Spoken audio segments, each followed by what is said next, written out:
ମନୁଷ୍ୟଙ୍କର ଏକ ବିଶେଷ ପ୍ରବୃତ୍ତି ରହିଥାଏ। ସିଏ କେବେ ସ୍ୱୟଂ ଠାରୁ ସନ୍ତୁଷ୍ଟ ରହିନଥାନ୍ତି, କେବେ ସ୍ୱୟଂ ଠାରୁ ପ୍ରସନ୍ନ ରହିନଥାନ୍ତି। ଯାହା ଅଛି ତାଠାରୁ ଅଧିକ ପାଇବାକୁ ଚାହାନ୍ତି। ଯାହା ପାଇଗଲେ ତାଠାରୁ ଆଗକୁ ବଢିବାକୁ ଚାହାନ୍ତି। ନିଜ ଜୀବନରେ ଭିନ୍ନତା ପରିବର୍ତ୍ତନ ଆଣିବାକୁ ଚାହାନ୍ତି। ଆଉ ଏହି ପ୍ରବୃତ୍ତି ସଂସାରରେ ସବୁଠାରୁ ମହାନ। କାରଣ ଏହି ପ୍ରବୃତ୍ତି କାରଣରୁ ସଂସାରରେ ବିକାଶ ହୋଇଥାଏ।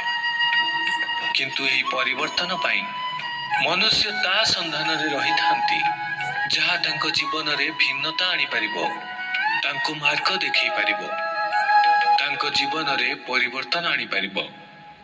ଆଉ ତାହା ପାଇଁ ମନୁଷ୍ୟ ସଂସାର ଭିତରେ ତାକୁ ଖୋଜିଥାନ୍ତି ଯାହା ତାଙ୍କ ପାଖରେ ଅଛି।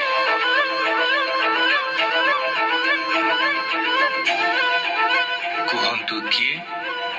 ଯଦି କେହି ଆପଣଙ୍କ ଜୀବନ ବଦଳାଇ ଦେଇପାରେ ତେବେ ଦର୍ପଣ ଦେଖନ୍ତୁ।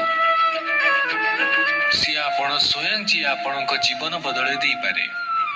ସିଏ ଆପଣ ସ୍ୱୟଂ ଯିଏ ସ୍ୱୟଂକୁ ମାର୍ଗ ଦେଖାଇ ପାରିବ, ଜୀବନରେ ଭିନ୍ନତା ଆଣିପାରିବ, ପରିବର୍ତ୍ତନ ଆଣିପାରିବ।